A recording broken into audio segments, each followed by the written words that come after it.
पूर्णमदः पूर्णमिदं पूर्णात् पूर्णमुदच्यते पूर्णस्य पूर्णमादाय पूर्णमेवावशिष्यते।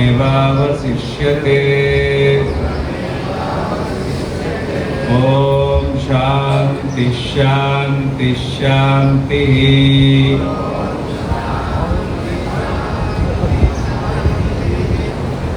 నేను హైదరాబాద్ నుండి వచ్చిన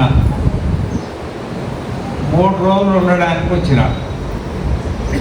ఆ 3 రోజులకు కావాల్సినవి పేస్ట్ కానీ బ్రష్ కానీ సబ్బు కానీ కట్టుకోవడానికి బట్టలు కానీ పరుచుకోవడానికి ఏమేమి కావాలో అన్నీ సర్దుకొని వచ్చిన.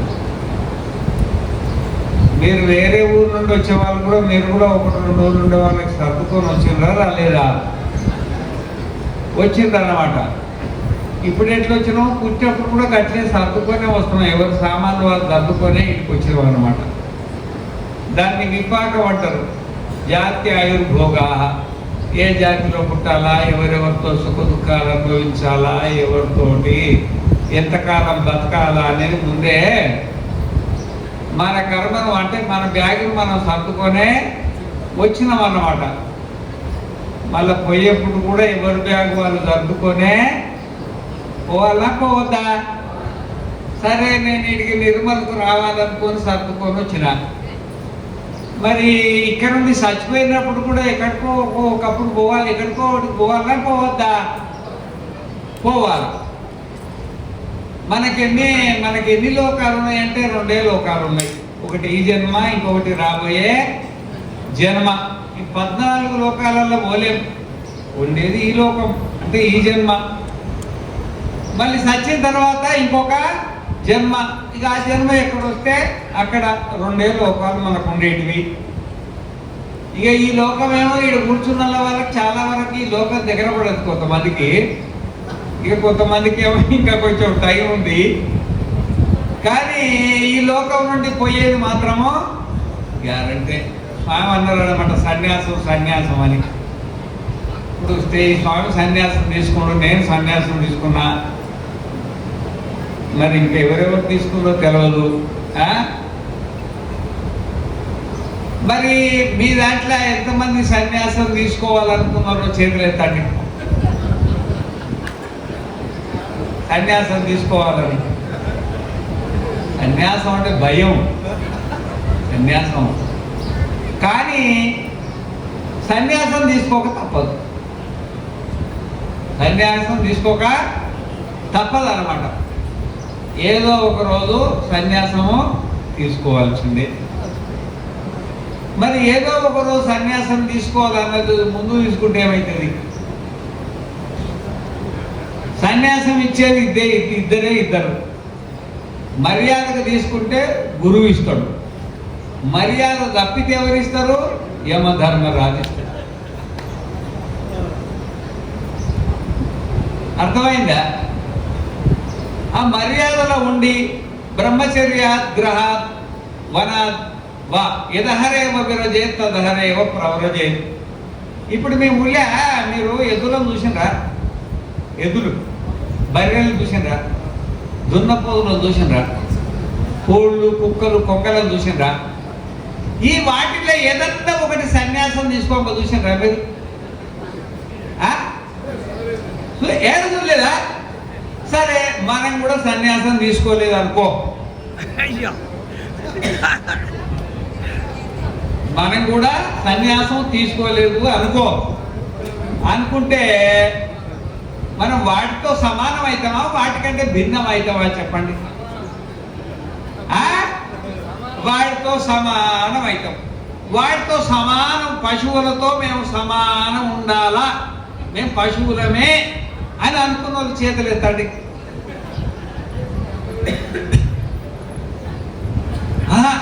పశువులు కావద్దు, మళ్ళీ పశువులు పెట్టలేదు.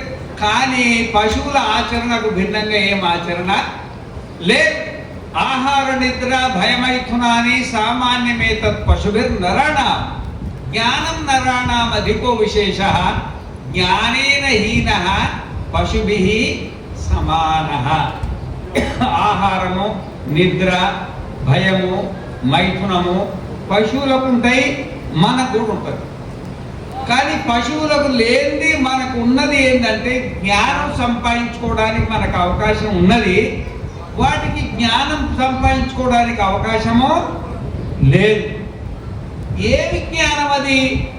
ఎందుకు బ్రహ్మచర్యం అవసరము, ఎందుకు గృహస్థం అవసరము, ఎందుకు వానప్రస్థం అవసరము, ఎందుకు సన్యాసము అవసరం? ఇవన్నీ ధర్మాలు. బ్రహ్మచర్య ధర్మము, గృహస్థ ధర్మము, వానప్రస్థ ధర్మము, సన్యాస ధర్మం అనేది ఉంటుంది. యహ ధర్మే తిష్టన్ ధర్మాదంతరో యం ధర్మో న వేద యస్య ధర్మ శరీరం యహ ధర్మాదంతరో యమయత్తేషుత ఆత్మ అంతర్యామి అమృతః ఇయం ధర్మః సర్వేషాం భూతానాం మధు అస్య అస్య అస్య ధర్మస్య సర్వాణి భూతాని మధు యస్యాయమస్మిన్ ధర్మే చేతోమయో అమృతమయ పురుషో యశ్చాయం అధ్యాత్మకం ధార్మస్తేజోమయో అమృతమయ పురుషో అయమేవ సః యోయమాత్మా ఇదం అమృతం ఇదం బ్రహ్మ ఇదకం సర్వం. ధర్మం అనేది ఒకటి ఉంది మనకు. బ్రహ్మచారి ధర్మంలో ఉంటాడు, గృహస్థుడు గృహస్థ ధర్మంలో ఉంటాడు, వానప్రస్థుడు వానప్రస్థ ధర్మంలో ఉంటాడు, సన్యాసి ఒక అమ్మగారిని వేసుకొని తిరుగుతున్నాడు అనుకో, జనాలు ఏమనుకుంటారు? తిరిగితే తిరగలే అనుకుంటారా? తిడతారు, పట్టుకుని ఎవరో బుద్ధి ఉన్నదా అంటారు. అదే గృహస్థుడు ఒక అమ్మగారిని వేసుకొని తిరుగుతుంది అనుకో, ఏమనుకుంటారు? పెళ్లి చేసుకున్నాడేమో వేసుకొని తిరుగుతున్నాడు అనుకుంటారా అనుకోరా? ఎవరి ధర్మాలు అనుకున్నాయన్నమాట. ధర్మం తప్పితే ఎవరు ఒప్పుకోరన్నమాట. ధర్మం అనేది ఒక మనిషికి ఉంటుంది అన్నమాట. కానీ వాస్తవికంగా బ్రహ్మచర్యం కోసం కాదు, గృహస్థం కోసం కాదు, వానప్రస్థం కోసం కాదు, సన్యాసం కోసం కాదు. ఇవన్నీ వేరే ఇంకో దాని కోసం ఉన్నది. అది ఏంటి చెప్పండి మీరు? దాన్నే జ్ఞానం అంటారు. దాన్నే ఏం జ్ఞానము? ఆత్మజ్ఞానం. ఏమి జ్ఞానము? ఆత్మజ్ఞానం. అయితే ఈ ఆత్మజ్ఞానం సంపాదించుకోవడానికే ఏ ధర్మమైనా కానీ ఏ ధర్మములో ఉండి కూడాను ఆత్మజ్ఞానాన్ని సంపాదించుకోకపోతే అది ధర్మమే కాదు అని చెప్పిండు అన్నమాట. అందుకంటే జ్ఞానానికి ఆత్మకే పేరు జ్ఞానము, జ్ఞానానికే పేరు ఆత్మ. కప్పలు ఏం చేస్తాయంటే 1-2 అడుగులు వేస్తాయి, మళ్ళీ దుంకాయా దాన్ని క్లుప్తం అంటారు అన్నమాట. ఆ దుంకినప్పుడు 2-3 అడుగులు దాటదా? దాటది. ఆ విధంగానే కొంతమంది బ్రహ్మచర్యం నుండి డైరెక్ట్ సన్యాసంలో పడిపోతారు. దీన్ని క్లుత సన్యాసం, కప్ప సన్యాసం అంటారు. ఏమంటారు? కప్ప సన్యాసం, క్లుత సన్యాసం అన్నమాట. మధ్యలో గృహస్థము వానప్రస్థం 2 ఎగిరిపోయాయి అన్నమాట. కొంతమంది గృహస్థం నుండి డైరెక్ట్ సన్యాసంలో పడిపోతారు. మధ్యలో వానప్రస్థం ఉండదు అనమాట. అది కూడా కృత సన్యాసమే. కొంతమంది కొంతకాలం బ్రహ్మచారిగా ఉండి, కొంతమంది గృహస్థులుగా ఉండి, కొంతకాలం వానప్రస్థులుగా ఉండి సన్యాసం తీసుకుంటారు.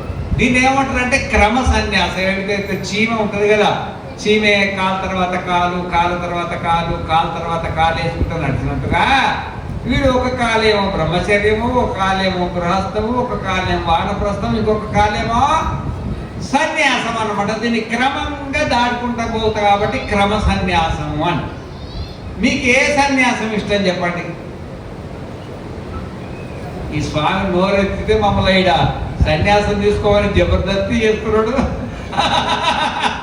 అర్థమైందా? కానీ సన్యాసం తీసుకోక మాత్రము తప్పదు, అది వదిలిపెట్టేది మాత్రము కాదు. ఒక ఆయన దగ్గర 100 రూపాయలు అప్పు తీసుకున్నాడు. ఎంత? పాతకాలం ఎండిన అన్నమాట. 100 రూపాయలు అప్పులు తీసుకున్నాడు. ఇంటికి పోయిన తర్వాత ఏమైనా సరే ఎగ్గొడదామని అనుకున్నాడు. ముద్దత అయిపోయింది, మనిషిని పంపించిండు. వాడు వచ్చిండు, ఏమయ్యా అడ్డి వడ్డీ అసలు ఏది అన్నాడు. స్వామి ఏ ముహూర్తాన్ని తీసుకున్నానో నిండా కొనినా వడ్డీ లేదు, అసలు లేదు పొమ్మన్నాడు. ఒరే నేను వడ్డీలు వ్యాపారం చేసుకొని బతికేవాడిని, ఈ విషయం పక్కోడికి తెలిస్తే వాడే కొడతాడు. ఇక అందరూ కొడితే నేను ఇట్లా బతకాలా, ఏదైనా పరిష్కార మార్గం ఉండాలా అన్నాడు. సరే స్వామి పరిష్కార మార్గం కదా, పైసలు తప్ప ఏ పరిష్కార మార్గం అయినా సరే అన్నాడు వాడిగా. ఉంది సరే ఇక ఏం చేయాలా, సరేనా ఇక 100 పచ్చిమిరపకాయలన్నా నేను 100 కొరడా దెబ్బలన్నా నేను వదిలిపెట్టమన్నాడు. వీడేమో లోబి, వీడు ప్రాణమైనా సరే కానీ పైసా మాత్రం ఇవ్వద్దు ప్రతిజ్ఞ చేసుకున్నాడు వీడు. సరే స్వామి రోజు మా ఇంట్లో పచ్చికారం తినేది అలవాటే, పచ్చిమిరపకాయలు తెమ్మన్నాడు. ఇదో ముందు చూడు నేను మంచినీళ్ళు ఇయ్య బెల్లం ఇయ్య, నువ్వు ఈ పచ్చిమిరపకాయలు తిని మీ ఇంట్లో పోయి బెల్లము మంచినీళ్ళు తాగాలన్నాడు. సరే తాగుతా, లోభం అన్నమాట, లోభం. సరే అని ఆ పొట్టి మిరపకాయలు ఉంటాయి కదా పచ్చిమిరపకాయలు పొట్టివి, ఆ పొట్టి మిరపకాయలు తెచ్చిపెట్టిండు. ఇక వీడు గబగబా తినిపోయి తాగుదాం అనుకొని మొదలుపెట్టిండు. గబగబా తింటుడు 1 2 3 4 5 10 20 40 50 60 70 మింగిండు. 70 అంటే ఎన్ని? 70. ఆయన కడుపులో మంట, కండల్లో మంట, చెవుల్లో మంట, లోపల బాంబు వెళ్ళినట్టు అవుతుంది. ఇంకా 2 పచ్చిమిరపకాయలు తింటే చనిపోయే పరిస్థితికి వచ్చింది. ఓ సేటు ఈ పచ్చిమిరపకాయలు నేను తినలేను కానీ కొరణ దెబ్బలు కొట్టవాలి. లోభం, వాడి లోభం చూడు రాదు, లోభం. సరే అని జీతగాన్ని పిలిపించిండు. వాడు 1 2 3 4 5 10 20 40 70 60 70 80 90 కొట్టిండు. ఎన్ని?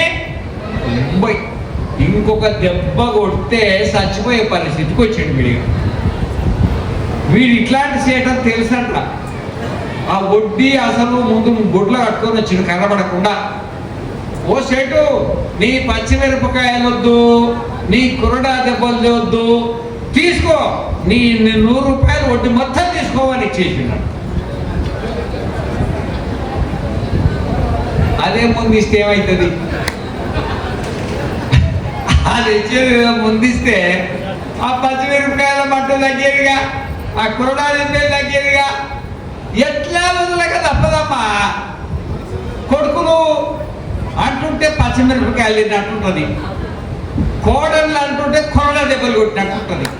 ఇన్ని పచ్చిమిరపకాయలు తిని, ఇన్ని కొరడా దెబ్బలు తిని ఈ తాళం చేతులు వదలడి మహానుభావుడు ఇప్పుడే వదలాలి. అమ్మో ఇప్పుడు వదిలితే అన్నం పెట్టరో ఈ అన్ని తాళం చేతులు కట్టుకొని ప్రాపర్టీలను పెట్టుకున్నా ఆఖరికి ఏదో ఒకరు వాళ్ళకి ఇచ్చుకోవాల్సిందేగా. ఏమన్నా నేను నిర్మలలో పట్టుకుపోతారా చెప్పి, అంత వదలాల్సిందేగా. అంత బలవంతంగా కొడుకులతో అనిపించుకొని, కోడళ్ళతో అనిపించుకొని, పచ్చిమిరపకాయలు తిన్నట్టు, కొరడా దెబ్బలు తిన్నట్టు అంత బలవంతంగా వదలాల్సిన అవసరం ఉందా చెప్పండి? అదే కొంచెం మొదలుదో మా సత్యానంద స్వామి కొంచెం ముందే వదిలితే ప్రశాంతంగా ఏదైనా ఆశీర్వాద గుజ్జాబువే కానీ చూడండి. గట్లాంటి వాళ్ళని ఆదర్శంగా తీసుకొని వాళ్ళకి ఇచ్చేదేదో వాళ్ళకి ఇచ్చేది, నువ్వు ఇచ్చేది నీకు అవసరం ఉండేదేదో నువ్వు తీసుకొని బయటపడి ఆత్మ అరే శ్రోతవ్యో ద్రష్టవ్యో మంతవ్యో నిత్యాచితవ్య ఆత్మరావా అరే దర్శనేన శ్రవణేన మత్య విజ్ఞానేన జగం సర్వం విదితం. మైత్రేయీ హోవాచ యాజ్ఞవల్క్యః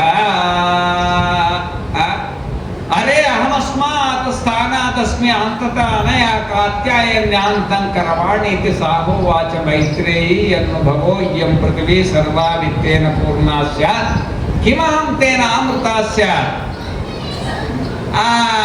గృహస్థం అయిపోయిన తర్వాత ఈ విషయం యాజ్ఞవల్క్యుడికి తెలిసి మైత్రేయి ఇద్దరికి భార్యలు ఉండేవారు. కాత్యాయని మైత్రేయి అని 2 భార్యలు ఉంటే పెద్ద భార్య మైత్రేయి దగ్గరికి వెళ్ళి ఉద్యాస్యన్వా అహమస్మాత్ స్థానాత్, ఆ అస్మాత్ స్థానాత్ అంటే గృహస్థాశ్రమం నుండి, ఉద్యాస్యన్వా నేను పరివ్రాజకును సన్యాసిని కావాలనుకున్నానమ్మా. ఏదో ఆస్తి ఉంది కదా మీ ఇద్దరికి తలా పంచి పెడితే భార్యలకు మీ ఇష్టం, కొడుకుల దగ్గర ఉండండి, బిడ్డల దగ్గర ఉండండి, స్వతంత్రంగా ఉండండి, నేను మాత్రం సన్యాసం తీసుకుంటున్నాను. చిన్న సంతానానికి సంతానం అయిపోతే మన గృహస్థం అయిపోతుంది. నువ్వు గృహస్థం ఉండాల్సిన బాధ్యత నీకు లేదు. బలవంతంగా నువ్వు అంటిపెట్టుకొని ఉన్నావు, అది నీ కర్మ, నువ్వు ఉండాల్సిన అవసరం లేదు. ఇక నేను వెళ్ళిపోతున్నా కాబట్టి నేను ఆస్తి పంచుతా అని అన్నాడు. ఆ అమ్మగారు అన్నారు, స్వామి నువ్వు పెద్ద కోటీశ్వరుడు ఆయన, నువ్వు ఇచ్చిన డబ్బుతోటి నాకు ఆత్మజ్ఞానం కలుగుతుందా అని అడిగాడు. అంటే మోక్షం కలుగుతుందా అని అడిగాడు. యథైవ ఉపకరణవతాం తథైవతే జీవిత గుంసాత్ అమృతత్వస్యతు నాశాస్తి విత్తేనే. బాగా డబ్బున్నది ఏ విధంగా అయితే మంచి ఇల్లు పెట్టుకొని మంచి కారు పట్టుకొని నౌకరు చౌకరు పెట్టుకొని మంచిగా ఎట్లా బతుకుతావో అట్లా సుఖంగా బతకగలుగుతావు. కానీ ఈ డబ్బు మాత్రం నీకు మోక్షాన్ని అంటే ఆత్మజ్ఞానాన్ని ప్రసాదించదు అంటారు. మరి ఏనామృత నశ్యాం కిమహంతేన కుర్యాం యదేవ భగవాన్ వేద తదేవ మే బ్రూహీతి.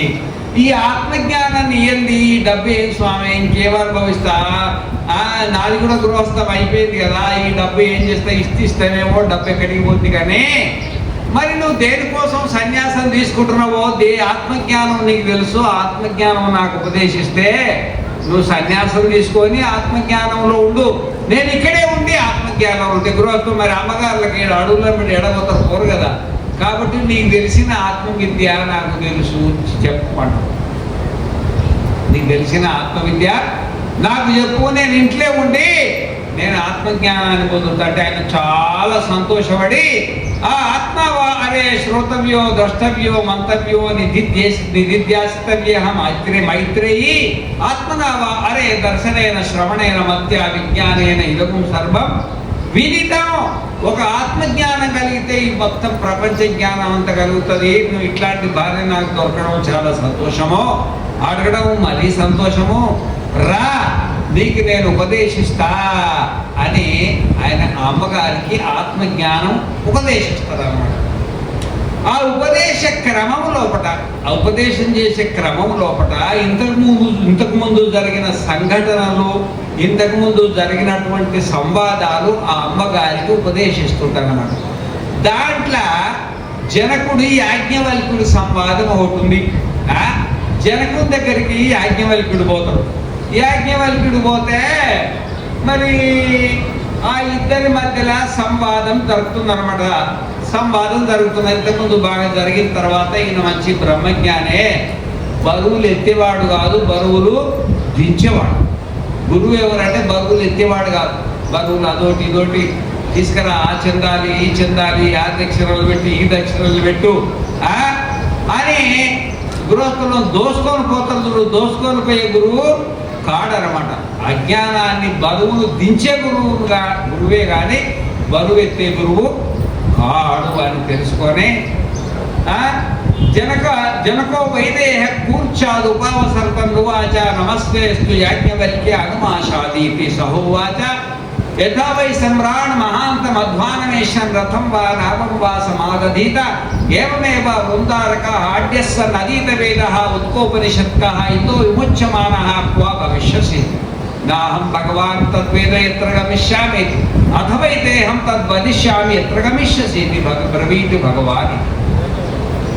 ఆయన అంటాడనమాట, అయ్యా ఒక ఊరు నుండి ఇంకొక ఊరు ఖాళీ చేసిపోయేవాళ్ళు, ఒక ఊరు ఉందనుకో ఊరంతా ఖాళీ చేసి ఆస్తులు పాస్తులు అంతా అమ్ముకొని ఇంకొక ఊరికి పోయేవాళ్ళు, మరి ఇక్కడ ఉన్న సామాన్లు అన్ని సర్దుకోవాలి కదా, బెడ్లు ఏమైనా ఉన్నాయో కుర్చీలు బెంచీలు అన్ని సర్దుకొని ఆ ఇంటికి పోయేవాళ్ళు అంతా సర్దుకొని పోతారు కదా.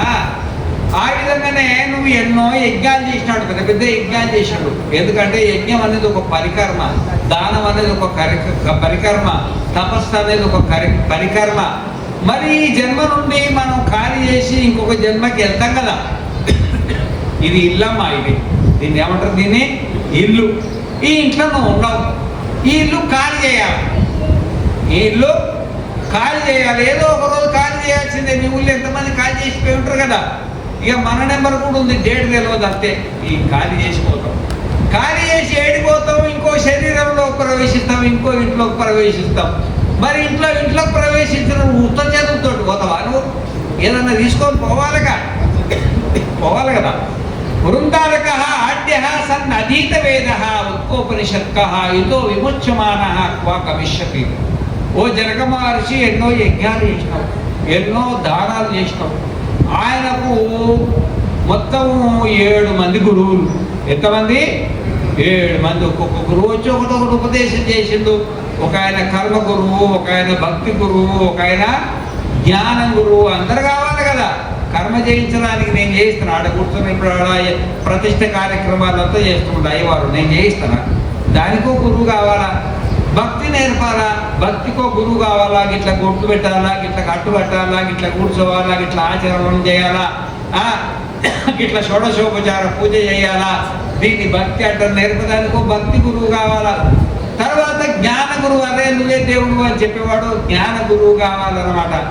ఈ విధంగా నువ్వు నాకంటే ముందే 6 మంది గురువుల దగ్గర ఉపదేశాలు తీసుకొని ఎన్నో యజ్ఞాలు చేసి ఎన్నో యాగాలు చేసి ఉత్కోపనిషత్ ఎన్నో ఉపనిషత్తులను కూడా నువ్వు అధ్యయనం చేసి ఈ ఇల్లు ఖాళీ చేసి ఆ ఇల్లు పోయేవాడు ఎట్టనో ఈ శరీరాన్ని త్యాగం చేసి ఇంకో శరీరాన్ని పోయడానికి నువ్వు సరుకు సామాన్లు అంటే ఆ కర్మ భక్తి జ్ఞానాన్ని సంపాదించుకొని రెడీగా ఉన్నవయ్యా. ఈ శరీరాన్ని వదిలిన తర్వాత ఎక్కడికి పోవాలనుకున్నావు అని అంటున్నావు. ఇప్పుడు మిమ్మల్ని నేను అడుగుతున్నా, ఇప్పుడు నిర్మల సభలో కూర్చున్నారు. ఈ శరీరం శాశ్వతం కాదు, పోయేదేమో గ్యారంటీ. మేము చావు మన చేతులు ఎత్తండి, ఎంతమంది ఎత్తుతారో ఇడ. నువ్వు చచ్చిపోవాలమ్మా? చచ్చిపోయే వాళ్ళు కాదు, చచ్చిపోని వాళ్ళు ఎత్తండి. నేను చచ్చిపోను అని చేతులు ఎత్తండి. ఆ ఎత్తుకున్న వాళ్ళు ముగ్గురు నలుగురు పిచ్చేసింది. మరి ఈ శరీరాన్ని ఖాళీ చేసి వెళ్ళిపోతావు. అతను మీరు ఏ లోకాన్ని పోవాలనుకున్నారు చెప్పండి. ఒకరు మొక్కలకు చూసుకుంటున్నారు. ఈ స్వామి అంతా ఈ ప్రశ్న ఎందుకు వదిలిపెట్టి అన్నది నేను వెళ్ళిపోతాం కదా అనుకునే వాళ్ళు కొంతమంది. మరి చనిపోయిన తర్వాత మీరు ఏడిపోవాలని అనుకోవాలా అనుకోవద్దా చెప్పండి. ఏమైతుంది కానీ అనుకుంటే ఏదో ఒకటి అవుతావు. నేను ఇది కావాలనుకుంటే అది అవుతావు, ఏదో ఒకటి కావాలనుకుంటే ఏదో ఒకటి అవుతావు. ఏదో ఒకటి కావాలనుకుని పశువు ఏదో ఒకటి కావాలనుకుని కర్మది. కానీ మనిషి అట్లా కాదు. మనం ఏం కావాలా అని మనం ఇప్పుడే అనుకోవాలి. అనుకొని దానికి అనుకూలమైనటువంటి కర్మ చెయ్యాలి. ఏదో ఒకటి కావాలంటే పశువు అనమాట. దానికి జ్ఞానం తెలియదు, ఏం చేయాలో తెలియదు, ఏడిపోవాలనేది తెలియదు. కానీ మనిషి అట్లా కాదు. నేను ఈ శరీరం త్యాగం చేసిన తర్వాత ఏం కావాలా అని మనం నిర్ణయించుకొని దానికి అనుకూలంగా మనం కర్మలు చెయ్యాలి అని. మరి నువ్వు ఏమనుకున్నావయ్యా? జనక మహర్షి యజ్ఞాలు చేసి దానాలు చేసి తపస్సులు చేసి ఇంతకుముందే 6 మంది గురువుల దగ్గర ఉపదేశాలు తీసుకొని అనేకమైన ఉపనిషత్తులు చదివి ఆత్మనాత్మ విచారణ సంపన్నుడవయ్యి ఈ శరీరం త్యాగం చేసిన తర్వాత ఏడికి పోవాలనుకున్నావు అంటే ఏ జన్మ ఎత్తాలనుకున్నావు అని అంటే, నాహం భగవాన్ తద్వేద ఎత్ర గమిష్యామీసి. స్వామి నేను ఎక్కడ పోతానో నాకే తెలుస్తలేదు అన్నాడు. ఎక్కడికి పోతానో నాకు తెలియదు అన్నాడు అనమాట. మీకు తెలుస్తుందా? అందరూ తలకాయ ఉత్తున్నారు, ఎవరు తెలియదు. అథవైదేహం తద్వదిష్యామి ఎత్ర గమిష్యసీతి. నువ్వు ఎక్కడికి పోతావో నీకు తెలియదు కానీ నాకు తెలుసయ్యా. నువ్వు ఎక్కడికి పోతావో నేను చెప్తా అని అంటుండే. ఎవరు? యాజ్ఞవల్క్యుడు. మీకు అట్లాంటి గురువు కావాలి. జనకుడు గృహస్థుడు అయ్యాయన, చక్రవర్తి ఆయన చక్రవర్తి. ఆయన అంత పెద్ద సంసారంలో ఉండి కూడా రోజు 1 గంట గురువు దగ్గర సత్సంగం చేసి ఆయన పెద్ద జ్ఞాని. జనకాదేయాన్ని భగవద్గీతలు కూడా వస్తుంది. కర్మయోగంలో జనకాదులు ఆయన పేరు ఎత్తిందన్నమాట. మరి అంత పెద్ద ఆయన, అంత పెద్ద సంసారం చక్రవర్తి. మీరు ఇంత కుటుంబం, మీ కుటుంబం వెళ్ళడం, మీ కుటుంబం ఎంత ఉంటుంది? జానుడు పూరుడు ఉంటుంది, చిన్న కుటుంబం. ఆయన అంత పెద్ద సంసారాన్ని ఏలి ఆయన ఆత్మజ్ఞాని కాగా మీరు కింద మూరెడు కుటుంబాన్ని ఏలి మీరు ఆత్మజ్ఞాని ఎందుకు కాకూడదు? ఆయనకు సమయం దొరకదు, ఆయనకు సమయమో దొరకదు, నీకు ఇక సమయం దొరకదు అనమాట. ఇతో విముచ్యమాన క్వా గమిష్యసీతి. ఎక్కడికి పోవాలనుకుంటావంటే నాకు తెలియదు స్వామి అన్నాడు. అంటే దానికి తాత్పర్యం ఏంది? నేను పుట్టాలని అనుకోలేదు. ఆయన అనుకుంటే నేను ఇంద్రుని కావాలని అనుకున్నా, నేను ప్రజాపతి కావాలని అనుకున్నా, నేను బ్రహ్మదేవుడి కావాలని అనుకున్నా, ఏదో ఒకటి చెప్పేవాడుగా. ఆయన పుట్టదు. తలుచుకోలేదు. ఎందుకంటే జన్మ దుఃఖం, జరా దుఃఖం, జాయా దుఃఖం, పునః సంసార సాగరం దుఃఖం. ఈ సంసారంలో దుఃఖం ఎక్కువ, సుఖము తక్కువ. సుఖమల్పం బహుక్లేశా విషయ ఆగ్రాహిణాన్ అనంతం బ్రహ్మనిష్టానాం ఇది వేదాంత నిండిమః.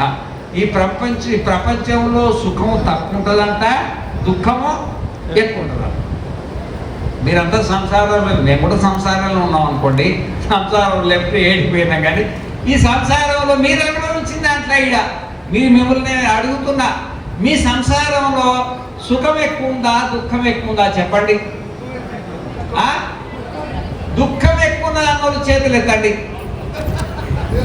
అమ్మగారు సరిగా ఎత్తుదలేరు, అమ్మగారులకు సంసారమే, దుఃఖమే ఎక్కువ ఉన్నది. ఈ సంసారంలో సుఖం ఎక్కువ ఉన్నది అనుకున్న చేతులు ఎత్తండి. సుఖమే ఎక్కువ ఉన్న స్వామి, అందరికి అనుభవమే.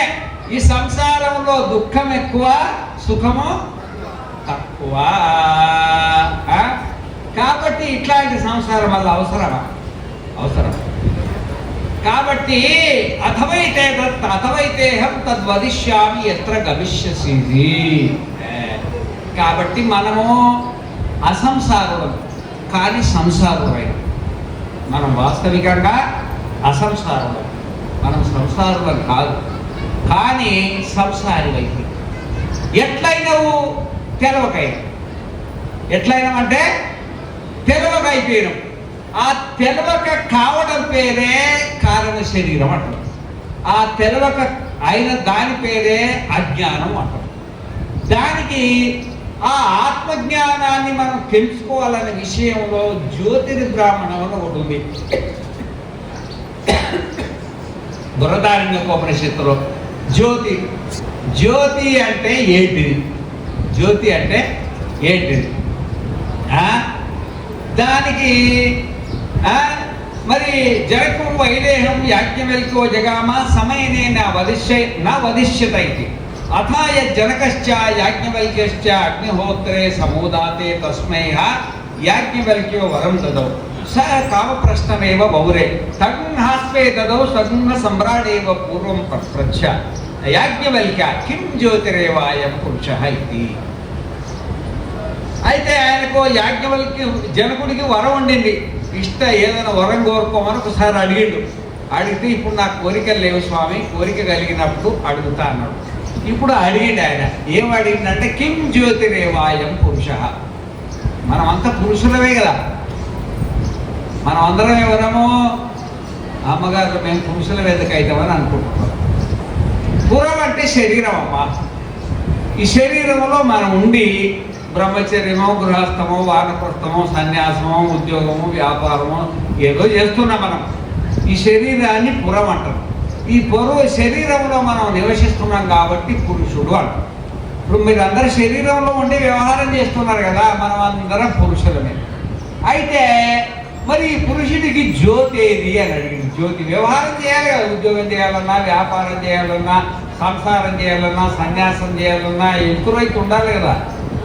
అంటే ఆదిత్య జ్యోతి సమ్రాడితి హోవాచ ఆదిత్యేనైవాయం జ్యోతిషాస్తే పల్యేతే కర్మ కొరితే విపల్యేతి. మనకు సూర్యుడు జ్యోతి ఉండాలి. సూర్యుడు జ్యోతి ఉంటేనే బ్రహ్మచర్యమైన నడుస్తుంది, గృహస్థమైన నడుస్తుంది, వానప్రస్థమైన నడుస్తుంది, సన్యాసమైన నడుస్తుంది. ఈ 84 లక్షల జీవరాశులకు సూర్యుడు ఒక జ్యోతి. ఆ జ్యోతితోటే వ్యవహారం నడుస్తున్నది అని చెప్తున్నారు. సరే స్వామి, మరి సూర్యుడు అస్తమించిన తర్వాత మరి జ్యోతి అస్తమిత ఆదిత్యే యాజ్ఞవల్క్య కిం జ్యోతిరేవాయం పురుషః చంద్రమా ఏవాస్య జ్యోతిర్భవతి చంద్రమసైవాయం జ్యోతిషాస్తే పల్యేతే కర్మ కొరితే విపల్యేతి. మరి సూర్యుడు అస్తమించిన తర్వాత జ్యోతి ఏంటంటే చంద్రుడే జ్యోతి. ఆ చంద్రుడి సన్నిధానంలోనే 84 లక్షల జీవరాశుల్లో రాత్రిపూట బతికేటి రాత్రిపూట బతుకుతుంది. ఎన్నెలల్లా పగటిపూట కొన్ని పనులు చేసినా రాత్రిపూట కొన్ని చేస్తుంటాం కదా ఎన్నెలకు. ఆ సూర్యుడు అస్తమించిన తర్వాత చంద్రుడే జ్యోతి. సరే స్వామి, చంద్రుడు కూడా అస్తమించింది అనుకో, అమావాస్య వచ్చింది అనుకో, అప్పుడు చంద్రుడు కూడా మొత్తం అస్తమిస్తారు కదా. అప్పుడు ఏం జ్యోతి అంటే అగ్నిరేవాస్య జ్యోతిర్భవతి ఇది అగ్నినైవాయం జ్యోతిశాస్తే పల్లేతే కర్మ కురితే విపల్యేతి. అస్తమిస్తే ఇళ్ళకి వచ్చి ఏం వేస్తామంటే దీపాలు వెలిగించుకుంటాం. ట్యూబ్ లైట్లు డూమ్ లైట్లు ఏమి వెలిగించుకొని ఇంట్లో జ్యోతి ఉంటారు. ఆ జ్యోతిలో అన్నం వండుకుంటాము, ఏదో రొట్టెలు చేసుకుంటాము, ఏదో కొంచెం సేపు టీవీ చూస్తాము, కొంచెం సేపు భార్యాభర్తలు పిల్లల ముఖాలు చూసుకుంటాము, మళ్ళా ఉండవా. ఆ తర్వాత లైట్లు కూడా ఆపేస్తాం. ఒకవేళ కరెంటే పోయిందనుకో ఓ మాట, అప్పుడు జ్యోతి ఏంటి అంటే వాగే వాస్య జ్యోతిర్భవతి వాచైవాయం జ్యోతిశాస్తే పల్లేతే కర్మ కురితే విపల్యేతి. రాత్రి కూడా లైట్లన్నీ పడుకున్న తర్వాత భార్యాభర్తలు మాట్లాడుకుంటారు, రేపు ఏం చేయాలా, ఈ కొడుకు పని ఇట్లుండే, ఈ బిడ్డ పని ఇట్లుండే, ఇక మరి వ్యాపారం ఇంతవరకు వచ్చే, వ్యవసాయం ఇంతవరకు వచ్చే, రాత్రిపూట అన్ని లైట్లన్నీ బంద్ చేసుకొని మాట్లాడుకోరా.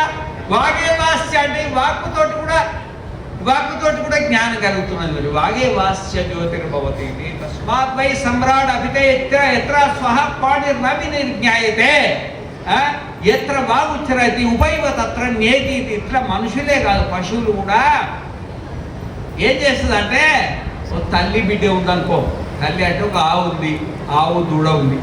ఆవు దూడ తల్లిని ఆనుకొని పడుకున్న తర్వాత అది రాత్రిపూట తల్లి లేచి పక్కన పోయి పడుకుంటుంది, ఏదోటి ఆడపోయి పక్కన పడుకుంటుంది. ఈ తర్వాత పిల్లకు మేలుకు వస్తుంది. దూడ పిల్లకు మేలుకు వచ్చి తల్లి కనబడకపోయేప్పటికీ బాగుంటుంది. అలాగే ఇది బాగుంటుంది. ఏదంటది తల్లి అంటది.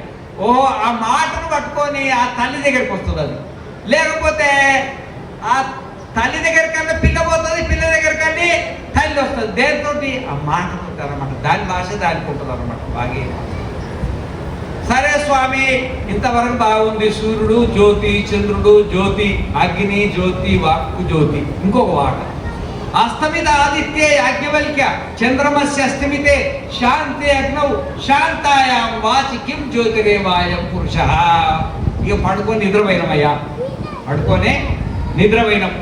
ఇక నిద్రపోయిన తర్వాత ఈ సూర్యుడు లేడు, ఈ చంద్రుడు లేడు, ఈ అగ్ని లేదు, ఈ వాక్కు లేదు. కానీ రాత్రిపూట కళలు కంటున్నాం. ఈ కళలు వస్తాయా రావా? మరి కళలు కూడా వ్యవహారం జరుగుతున్నది కదా. మరి అక్కడ వ్యవహారానికి కారణం ఏది అని అనుకుంటున్నాను. మనం సుషుమ్న నాడిలో ఉంటాం. అప్పుడు మనకు 3 నాడులు ఉంటాయి. ఇక్కడ ఒక నాడి, ఇక్కడ ఒక నాడి, ఇక్కడ ఒక నాడి, 3 నాడులు ఉంటాయి. ఈ ఎడమ నాడిని ఇడా నాడి అంటారు, కుడి నాడిని పింగళా నాడి అంటారు. ఈ మధ్యలో ఉన్న నాడిని ఏమంటారు? సుషుమ్న నాడి. ఆ సుషుమ్న నాడిలో 6 చక్రాలు ఉంటాయి. ఎన్ని చక్రాలు? 6. మూలాధారం మొదలుకొని ఆజ్ఞా చక్రం వరకు 6 చక్రాలు ఉంటాయి. మనం అప్పుడు విశుద్ధ చక్రంలో ఉంటాం. ఇక్కడ ముందు ఇక్కడ ఆజ్ఞా చక్రం ఎక్కడ ఉంటుంది? ఈ కంఠానికి సరిగ్గా కంఠానికి వెనక పక్క విశుద్ధ చక్రంలో అక్కడ మనం స్వప్రాలు. ఆ సుషుమ్న నాడి ఎంత ఉంటుందో తెలుసా?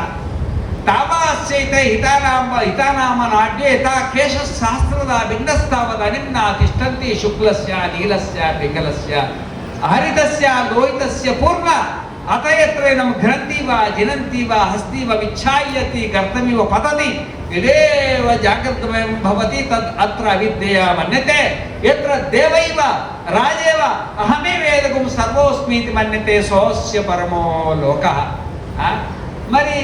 మరి అది ఎట్లుంటుందంటే యథా కేశ శాస్త్రద భిన్న. అంటే ఈ సుషుమ్న నాడి ఎంత ఉంటుందంటే, ఒక ఎంటుక ఉంది అనుకో. ఇప్పుడు నా ఎంటిక కనబడుతుందా? మీకు ఎంటికలు ఉన్నాయి కదా, ఎంటికలు నిలువుపోయండి. ఎన్ని అవుతుంది? అది ఎన్ని అయితే చెప్పాయి? ఒక నిలువు కొట్టి ఎన్ని అవుతాయి? 2.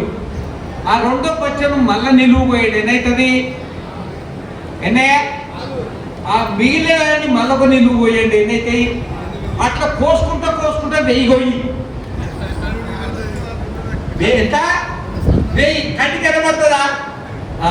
తావదస్యైత హితానామ నాట్యో యథా కేశ శాస్త్రదా భిన్న తావదనిమ్నా తిష్టంతి. ఆ సుషుమ్న నాడి ఒక ఎంటుకకు 1000 భాగాలు కోస్తే ఎంత ఉంటుందో గంట ఉంటుందట. ఆ 1000 ఆ సుషుమ్న నాడిలా మళ్ళీ విశుద్ధ చక్రం ఉంది. ఇప్పుడు నేను కూర్చోవాలంటే నాకు ఉండాలి ఉందా? మీరు కుర్చీలో కూర్చుంది కదా, మేము రఘు కూర్చున్నా సాపన ఏదో ఉండాలి కదా. మరి ఆ విధంగానే మరి జీవాత్మ ఉంది కదా. మరి పగటి పూటంతా ఇక్కడ ఉండే మరి స్వప్నం చూసేప్పుడు విశుద్ధ చక్రంలో ఉంటుంది, దాని సీట్ అన్నమాట, సీటు. ఆ విశుద్ధ చక్రంలో మనం ఉంటాం. అది ఉండేదే 1000వ భాగం అంతా. దాంట్లో మళ్ళీ ఒకటి విశుద్ధ చక్రం. దాంట్లో మనం ఉండి బ్రహ్మచారి కళలు కట్టాడు, గృహస్థుడు కళలు కట్టాడు, వానప్రస్థుడు కళలు కట్టాడు, సన్యాసి కలగడ్డది. 84 లక్షల జీవరాశులు కూడా రకరకాల కళలు కట్టుకుంటాడు అనమాట. శుక్లస్య, నీలస్య, పింగళస్య, హరితస్య, లోహితస్య పూర్ణ. మరి ఈ నాడులు కూడా రకరకాల రంగులు. మనం ఏ రంగు ఆహారం తింటే ఆ రకంగా మనం సత్వగుణ ఆహారం, రజోగుణ ఆహారం, తమోగుణ ఆహారం తింటే ఆ నాడులు కూడా ఆ రకంగా అయితే దాంట్లో ఉండి మనం కళలు కట్టుకుంటాం. మరి ఆ కళలు కన్నప్పుడు భార్యకు భర్త కనబడతాడు, భర్తకు భార్య కనబడతాడు, వీళ్ళకి పిల్లలు కనబడతారు, వాళ్ళ ఇండ్లు కనబడతాయి, ఆడ వ్యాపారాలు కనబడతాయి, ఉద్యోగాలు కనబడతాయి, రోడ్లు కనబడతాయి, ఊర్లు కనబడతాయి, పట్టణాలు కనబడతాయి, ఎన్నెన్నో కనబడుతుంటాయి కదా. మరి కనబడాలంటే ఈ సూర్యుడు దాంట్లో పట్టకపాయి. అది ఉండేదే ఆ ఎంటికలు 1000వ భాగం అంతమా. దాంట్లో సూర్యుడు పడతాడా, చంద్రుడు పడతాడా, అగ్ని పడుతుందా, వాక్కు పడుతుందా, ఏది పడుతుందా? అన్ని బయటనే. పడుకో నిద్రపోయిన బట్టి అన్ని బయటనే ఉండిపోతాయి. కానీ లోపల మాత్రం అన్ని కనబడుతున్నాయి. మరి అక్కడ జ్యోతి ఏది అని మరి అక్కడ కూడా జ్యోతి ఉండాలి కదా. ఇప్పుడు నన్ను మీరు చూస్తున్నారు, నేను మిమ్మల్ని చూస్తున్నా, మనకేదో జ్యోతి ఉంది కదా, వెళ్తూ ఉందా లేదా? మరి స్వప్నంలో కూడా మరి అన్ని కళలు కట్టడం, అక్కడ కూడా జ్యోతి ఉండాలా ఉండొద్దా? ఉండాలా. మరి అక్కడ జ్యోతి ఏది అని అడుగుతుంది. బయట జ్యోతులు ఏవి లోపలికి రాకపోయి ఆ సుషుమ్నా నాడిలో పట్ట సమస్య లేదన్నమాట. అయినా స్వప్నం కట్టున్నాం, బ్రహ్మాండంగా అన్ని కనబడుతున్నాం. ఇక్కడికంటే కూడా మంచిగా కనబడతాయి ఇక్కడ. మరి అక్కడ జ్యోతి ఏంటంటే ఆత్మ ఏవాస్య జ్యోతిర్భవతి, ఆత్మనైవాయం జ్యోతిష ఆస్తే పల్లెతే గర్భ కొరితే విపల్యతి. అక్కడ నువ్వే జ్యోతిపోమన్నాడు. ఆత్మ అంటే నేను అనండి. మీరు నేను ఆకలి అవుతుంది, నీరసంగా ఉన్నట్టుంది, అసలు మాటే వస్తుంది. నేను అనండి.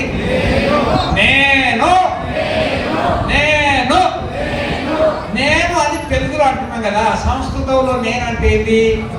ఆత్మ. నేనంటే ఏంటి? ఆ ఆత్మనే సంస్కృతంలో నేను అంటారు. స్వప్నంలో మనమే జ్యోతి, మనమే ఆత్మ. ఆత్మ అంటే మనమే. ఆత్మనైవాయం జ్యోతిషాస్తే పల్యైతే కర్మ కొడితే విపల్యైతే మనమేనయ్యా. మనస్సు స్వప్నాలు చూసేది ఏది? మనస్సు చూస్తుంది. జాగ్రత్త చూసేది మనస్సే, స్వప్నం చూసేది మనస్సే. బ్రహ్మచారి మనస్సే, గృహస్థుడు మనస్సే, వానప్రస్థుడు మనస్సే, సన్యాసి కూడా మనస్సే. ఈ ధర్మాలన్నీ మనస్సుకుంటాయి, మనకేమే ఉండయి. మనం ఆ ధర్మంలో మనం ధర్మరైతులు.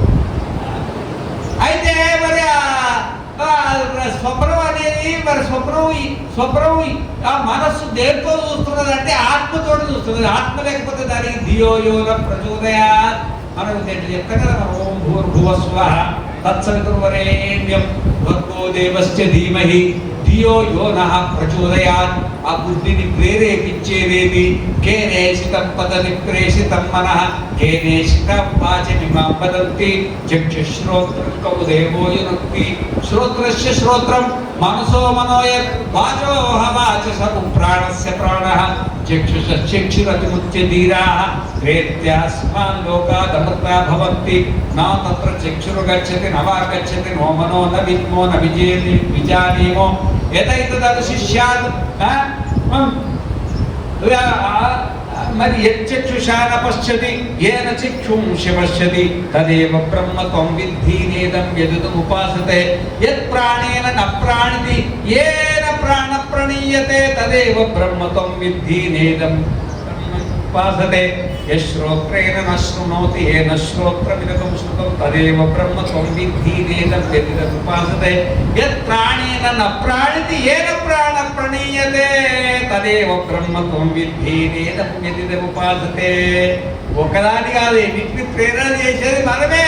మనం ఉంటేనే బుద్ధి పనిచేస్తుంది, మనం ఉంటేనే కళ్ళు పనిచేస్తాయి, మనం ఉంటేనే నోరు పనిచేస్తుంది, మనం ఉంటేనే అంత కాలు కదులుతుంది, చెయ్యి కదులుతుంది, బ్రహ్మచారి అవుతుంది, గృహస్థుడు అవుతుంది, వానప్రస్థుడు అవుతుంది, సన్యాసి. అసలు మనమే లేదనుకో ఇంకేదాన్ని ఉందా చెప్పండి? ఏది లేదన్నమాట. మనమే ఆత్మ. ఆ స్వప్నావస్థల మన బలంతో మనస్సు స్వప్నాలు చూస్తున్నారు. దేని బలంతో? మన బలంతో. ఆత్మబలం అంటే మన బలంతో స్వప్నాలు చూస్తున్నారు. అయితే మీకేమన్నా అర్థమైందా? మన బలం అంటే కథమ ఆత్మేతి. స్వామి శరీరం అంటే మనకు అర్థమైంది, మనస్సు అంటే అర్థమైంది, సూర్యుడు అంటే అర్థమైంది, చంద్రుడు అంటే అర్థమైంది, అగ్ని అంటే అర్థమైంది, వాక్ అంటే అర్థమైంది. ఈ వీటితోటే బయట ప్రపంచాన్ని చూస్తున్నాం. కానీ నా బలం చేత, నీ బలం చేతనే, ఆత్మ బలం చేతనే మనస్సు మరి స్వప్నాన్ని చూస్తున్నదంటే కథమ ఆత్మేతి, ఆత్మ ఎట్లుంటది అని అడిగినారు. కథమ ఆత్మేతి. ఇప్పుడు మీకు శరీరం ఉందా? ఇప్పుడు నాకు శరీరం ఉన్నదమ్మా, నాకు శరీరం ఉంది, మీకు శరీరం ఉందా? ఈ శరీరం నాది, ఆ శరీరం ఎవరిది? నీది. నాకు మనస్సు ఉంది, నేను సన్యాసం తీసుకోవాలని తీసుకున్నా. నీకో మనస్సు ఉంది, పెళ్లి చేసుకోవాలని చేసుకున్నా. ఎవరి మనస్సు వాళ్ళకు ఉందా లేదా? ఉన్నది. అదే ఈ మనస్సు నాది, ఆ మనస్సు ఎవరిది? ఈ శరీరము, ఈ మనస్సు ఈ ప్రపంచ వ్యవహారానికి నాకు ఉపయోగపడుతుంది, నా ప్రపంచానికి. ఆ విధంగానే నీ శరీరము, నీ మనస్సు ఎవరికి ఉపయోగపడుతుంది? నీకు ఉపయోగపడుతుంది. సరే, ఆ శరీరం నీది, ఆ మనస్సు నీది. ఈ శరీరాన్ని, మనస్సును కొంచెం పక్కన పెట్టి దేనికోసం నీ శరీరం పనిచేస్తుందో, దేనికోసం నీ మనస్సు పనిచేస్తుందో నువ్వెట్టుకున్నావు చెప్పు. శరీరాన్ని పక్కన పెట్టిగా నీదని, మనస్సు పక్కన పెట్టి నీ కోసం పనిచేస్తుంది. ఈ శరీరాన్ని, మనసును పక్కన పెట్టి నువ్వెట్లున్నావు ఒకసారి చెప్పు. ఎవరు మాట్లాడతలేరు? నువ్వు శరీరం ఎట్లుందంటే చెప్తావు, నీ మనస్సు ఎట్లుందంటే చెప్తావు. వీడికి బుద్ధి అవుతుంది, ఆడికి బుద్ధి అవుతుంది, ఇద్దరు బుద్ధి అవుతుంది, అద్దెన బుద్ధి అవుతుంది. చెప్పవా? ఒక ఇద్దరు, ఓ స్నేహితుడు ఇంకొక స్నేహితుడు స్వాముడు దర్శనానికి పోదాం అని తీసుకొచ్చినట్టు. మనం స్వాముడు ఆయనకి ఇష్టం లేదు, కానీ పట్టుకొచ్చి రాయా స్వాముల మాటలు వినాలి. ఎప్పుడు భార్య భర్తలు, పిల్లల మాటలు, స్నేహితుల మాటలు వింటాం కదా, గురువు మాటలు కూడా బలవంతంగా తీసుకొచ్చిండు అనమాట. ఆ స్వామి ఆ రోజు పౌర్ణమి కొంచెం గుడ్డు కొట్టుకున్నాడు, గుడ్డుకు కొబ్బరికి నుండి పెట్టినట్టు బాగా. ఇక సరే, ఇద్దరు కూర్చున్నాడు. ఆ స్వామి ఇది బ్రహ్మచర్యం, ఇది గృహస్థం, ఇది వారప్రథం, సంన్యాసం, ఇట్లా అందరం కలిసి చెప్పాడు. అయిన తర్వాత భోజనం చేసుకొని ఇద్దరు కలిసి పోయింటారు అనమాట. పోతుంటే వీడు అడిగిండు, కొత్త పాత భక్తుడు కొత్త నరేంద్ర స్వామి దగ్గర తీసుకుంటాగా, ఈ స్వామిని చూస్తే నీకు ఏమనిపించింది అని. స్వామిని చూస్తే ఏమనిపించింది అంటే, ముందు కొట్టుకున్నాడు, కొబ్బరి నూనె తెలుస్తుంది కదా, దుమ్ము తాగితే బాగుంటుంది అనిపించింది. ఇంకా దుమ్ము తాగితే బాగుంటుంది. స్వామితో చూసి ఓర్వలేటువంటి వాళ్ళు కొంతమంది ఉంటారమ్మా,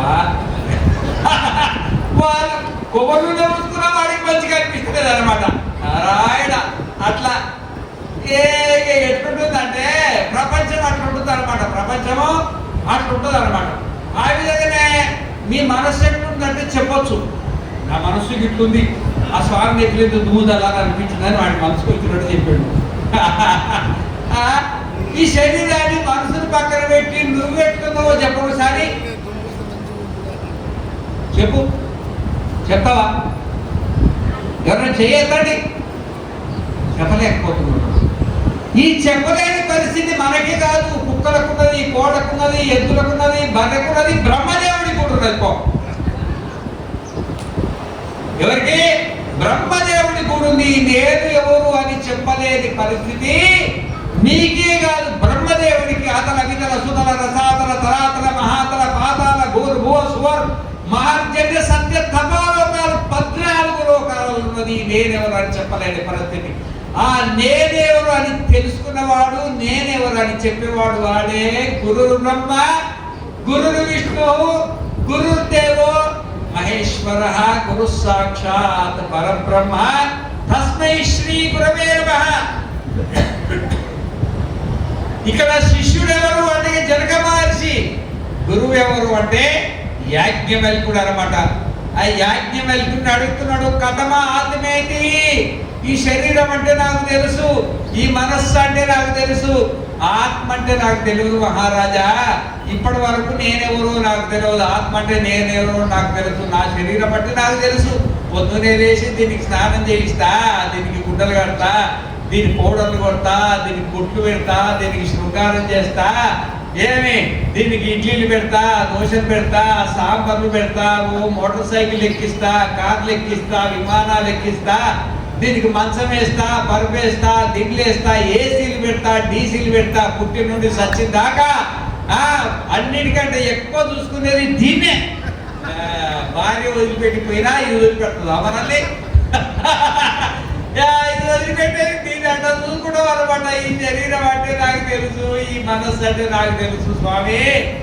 మరి జాగ్రత్త స్వప్నం చూస్తుంది కదా, ఆత్మతోటే స్వప్నం చూస్తున్నావు కదా, ఆత్మ అంటే ఏంటి నాకు తెలియదు, నేను ఎవరో నాకు తెలియదు. నాతోటే స్వప్నం మనస్సు, నాతోటే జాగ్రత్త చూస్తుంది, మరి నాతోటే స్వప్నం చూస్తున్నావు కదా, నేనెవరో చెప్పు. కథమ ఆత్మేది అని అడిగిటనమాట. యోయం విజ్ఞానమయ ప్రాణేషు హృద్యంతర జ్యోతి పురుష సా సమానస్వం ఉభౌలోక వనుసంచరతి ధ్యాయతి వా లీలాయతి వా సహి స్వప్నో భూత్వా ఇవం లోకం అతిక్రామతి మృత్యో రూపాణికి సమాధానం చెప్పేసి. మీకు అర్థమైందా? సమాధానం చెప్పేసిండు ఆయన. కథమాత్మేతి యోయం విజ్ఞానమయ ప్రాణేషు. మరి నువ్వెవరో తెలుసా? యోయం విజ్ఞానమయ ప్రాణేషు, ప్రాణజాతీయేషు భిన్న విజ్ఞానమయ. రాళ్ళల్లా చెట్టు అన్నాడు, రాళ్ళ జాతి వేరు, చెట్టు జాతి లేదు. చెట్లల్లా రాయి అన్నాడు, చెట్ల జాతి వేరు. ఆ విధంగానే యోయం విజ్ఞానమయ ప్రాణేషు, ఈ ప్రాణాలలో విజ్ఞానమయుడు అంటారు. ఈ ప్రాణాలు అంటే ఏంటో చెప్పండి మీరుగా. మనకంటనే తెలుసుకుందాం. ఇప్పుడు ఇది విష్ణు చరిత్ర కాదు, విష్ణు పురాణం కాదు, బ్రహ్మ పురాణం కాదు, వైవస్వత పురాణం కాదు. ఇది ఎవరి పురాణం? ఇది ఆత్మ పురాణం, మన పురాణం అన్నమాట, తెలుగు. మరి ఏంది? యోయం విజ్ఞానమయ ప్రాణేషు, ఈ ప్రాణాలలో విజ్ఞానమయులం అంటే మనం. ప్రాణాలు అంటే ఏంటి చెప్పండి, ఏదో చెప్పండి అబ్బా, లేకపోతే లేచిపోబట్టలు లేచిపోతాను, నాకు ఇబ్బంది ఏం లేదు.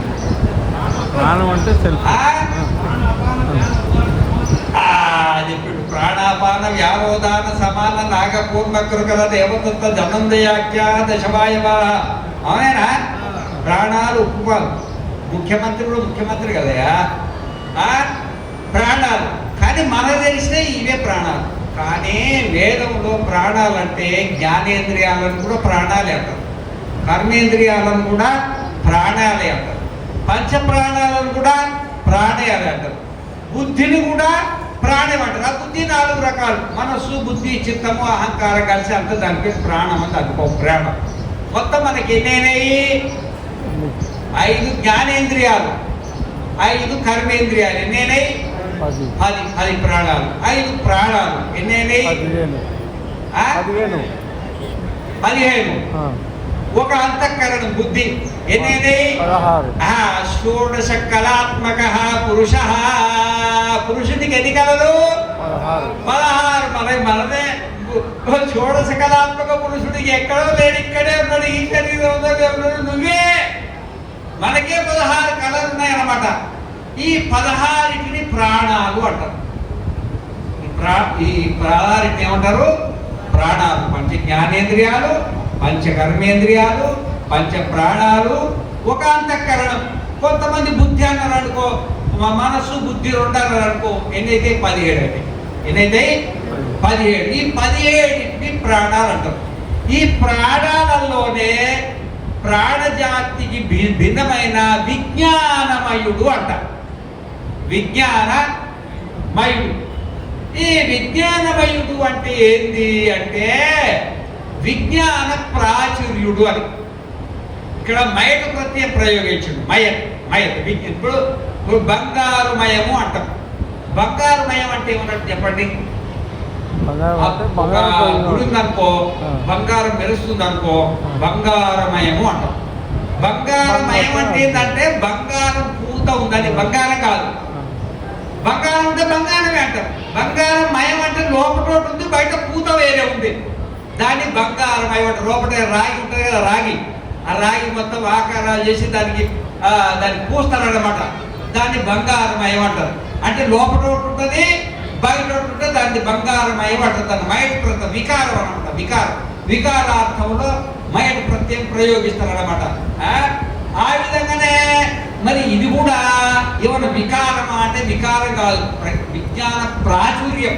విజ్ఞాన ప్రాచుర్యం అంటే ఏంటంటే అలుప్త విజ్ఞానం అంటారు. అంటే ఎప్పటికీ నశించేది కాదు. బుద్ధి విజ్ఞానం ఉంది.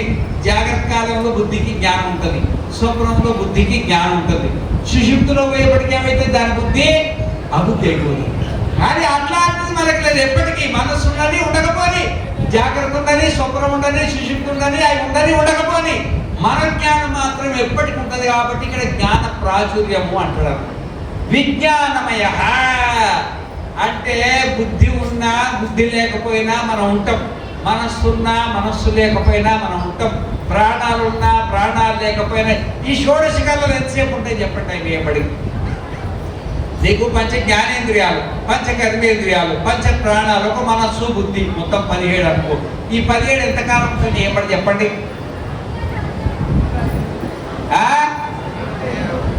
ఎంతకాలం ఉంటాయి? జాగ్రత్తలా స్వప్నంలో ఉంటాయి అంతే.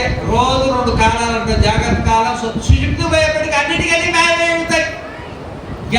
బుద్ధి లేదు ఇక, దాని సంతానం పెట్టుకొని చెప్పి ఏది లేదు అక్కడ. 16కి 17కి 16కి లోపమైనవి. లోపమైన మనం లోపమైనవా? మనం పోయినవా? ఇప్పుడు రాత్రి నేను పడుకున్నప్పుడు పరిశుద్ధానంద స్వామిని అనుకుంటా పడుకుంటాను. శిశువుపోయేపటికి పరిశుద్ధానంద పోతుంది, గాలి కొట్టుకోదు. మళ్ళీ పొద్దున్నే లేచేమంటే మళ్ళీ పరిశుద్ధానంద స్వామి అంట. మరి నేను ఉన్నా కదా. ఇవాడు కొత్తోడు పుడితే వాడు మరిచిపోతాడు. వాడు విన్నటోడే మనం అనమాట, మనం పోవాలన్నమాట. అది జ్ఞాన ప్రాచుర్యం. విజ్ఞానమయ ప్రాణేషు వృద్ధి అంతర్జ్యోతి. అయితే మనం ఎక్కడి నుండి గృహస్థం చేస్తున్నాం, ఎక్కడి నుండి బ్రహ్మచర్యం చేస్తున్నాం, ఎక్కడి నుండి వానప్రస్థం చేస్తున్నాం, ఎక్కడి నుండి సన్యాసం చేస్తున్నాం, ఎక్కడి నుండి ఉద్యోగం చేస్తున్నాం, ఎక్కడి నుండి వ్యాపారం చేస్తున్నాం, ఎక్కడి నుండి బ్రహ్మలోకాన్ని వెళ్తున్నావు, ఎక్కడి నుండి ఇంద్రలోకాన్ని వెళ్తున్నావు, ఎక్కడి నుండి శూకరమైనవు, ఎక్కడి నుండి నువ్వు ఈ 84 లక్షల జీవరాశులు వ్యవహారం చేస్తున్నావు అంటే వృద్ధి అంతర్జ్యోతి. హృదయం లోపల ఉండి మనల్ని మనం ఎక్కడ చూసుకోవాలా? హృదయం లోపల. హృద్యంతర జ్యోతి పురుష. మనం హృద్యంతర జ్యోతి పురుష. అని ఎందుకన్నాడు అంటే బుద్ధి ప్రకృతి, మనస్సు ప్రకృతి, జ్ఞానేంద్రియాలు ప్రకృతి, కర్మేంద్రియాలు ప్రకృతి, పంచప్రాణాలు ప్రకృతి. ఈ స్థూల శరీరము, సూక్ష్మ శరీరము, కారణ శరీరం ఇదంతా ప్రకృతి. మనం దానికి భిన్నంగా ఉన్నాం అన్నమాట. పురుషుల మన ప్రకృతి కాదు. ప్రకృతి వికారమయం. అది పుడుతుంది, కొంతకాలం ఉంటుంది, నశిస్తుంది. కాబట్టి అది ప్రకృతి కాదయా. మనం ఇలా కాలము ఒకటే స్వరూపం ఉంటే పురుషులము. పురుష శబ్దం పురుష సమానస్థన. అట్టి జ్ఞాన స్వరూపమైన మనము సమానస్థం. బుద్ధితో సమానమైపోయి అంటే బుద్ధి అయిపోయి, బుద్ధి లేస్తే నేను లేచినా, బుద్ధి పండుకుంటే నేను పండుకున్నా, బుద్ధి బ్రహ్మచర్యం చేసుకుంటే నేను బ్రహ్మచారిని, బుద్ధి పెళ్లి చేసుకుంటే నేను పెళ్లి చేసుకున్నానని, బుద్ధి సన్యాసం తీసుకుంటే నేను సన్యాసం తీసుకున్నానని, బుద్ధి గురువు అయితే నేను గురువునైనని, బుద్ధి శిష్యుడైతే నేను శిష్యుడని రకరకాల వ్యవహారాలు చేస్తా సమానస్థం. ఇదే దోషం మనకు పట్టుకున్నా. దోషం బుద్ధి నుండి మనం వేరు కాలేకపోతున్నాం. అది బుద్ధి. నేను ఆత్మనాన్ని జ్ఞానం లేక బుద్ధితో సమానమై బుద్ధితో వ్యవహరిస్తూ ఈ సృష్టి అంతా నడుస్తున్నది. మీ మాదిరిగా నా మాదిరిగా. ఉభవులోకం అనుసంచరతి అంటే జన్మ తర్వాత జన్మ, జన్మ తర్వాత ధ్యాయతీవా ఎలా అయితీవా ఆలోచిస్తున్నట్టుగా బుద్ధి ఆలోచిస్తే నేను ఆలోచిస్తున్నట్టు. బుద్ధి ఏం చేసినా బుద్ధి చేస్తే నేను చేసిన అంటాడు. లేచి నిలబడ్డావు బంద్ చేయాలనా? అయ్యా లేచి నిలబడ్డావు బంద్ చేయాలా? మైక్ బంద్ చేయాలా? ఏదో ఆయన నవ్వుతున్నాడు, నవ్వులో ఏదో అర్థం ఉండదా? అయిపోయిందా? అది పోయింది. ఎందుకంటే అదే మరి, ఎందుకంటే ఇదేమో అయిపోయింది కాదు, సముద్రం ఇది. ఇదేంటి? ఇది సముద్రం. సూర్యజ్యోతిని దాటుకున్నాం, చంద్రజ్యోతిని దాటుకున్నాం, అగ్నిజ్యోతిని దాటుకున్నాం, వాక్కు జ్యోతిని దాటుకున్నాం. ఏడు దాకా వచ్చినాము? ఆత్మజ్యోతి దాకా వచ్చినాం. ఆత్మస్వరూపం ఏందో ఇంకా మనకు పూర్తిగా విడమర్చి తెలియలేదన్నమాట. ఎప్పుడైనా అవకాశం ఉన్నప్పుడు మనం తప్పకుండా మాట్లాడుతున్నాం. పూర్ణమదః పూర్ణమిదం పూర్ణాత్ పూర్ణముదచ్యతే పూర్ణస్య పూర్ణమాదాయ పూర్ణమేవావశిష్యతే. ఓం శాంతి శాంతి శాంతి.